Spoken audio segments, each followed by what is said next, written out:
Hi, I'm John Haynes, tournament bass angler here in Minnesota. And today on this episode, I'm going to talk to you a little bit about the parts of a fishing rod. Now, there are all different types of fishing rods out there, different weights, different lengths, and different actions to each rod. And each one has a different type of application. I'm going to talk to you a little bit about the parts of a rod and the things that you're going to want to look for when you're selecting a rod, because that's really important for the different applications that you may be using for bass fishing. First off, just simply the parts of a rod.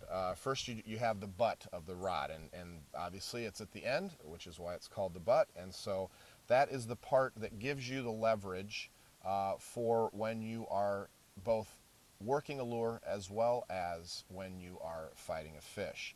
And then the next part of the rod you have here is the reel seat, and this is where the reel fits into the rod. And in a later episode, we're going to be talking about how to set up your fishing rod, and so I'll be showing you how to put that reel into place and then how to run the line on that rod.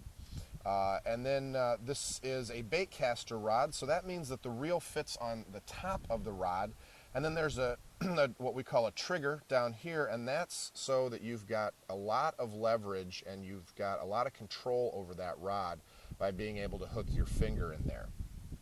Most rods come with some kind of a wire or piece here, and that's called a lure keeper. And basically what that is for is that once you've got your reel on here and your line through and you've tied some kind of a lure on, then that allows you, and I can show you real quick here, so if this lure were tied onto the fishing line, then I can just hook that hook right into that, and that will keep it in place as I'm transporting my rods and reels.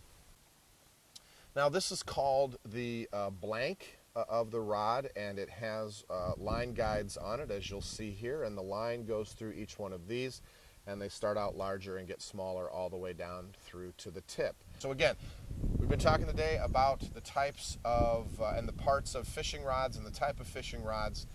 Again, I'm John Haynes, and thank you for tuning in.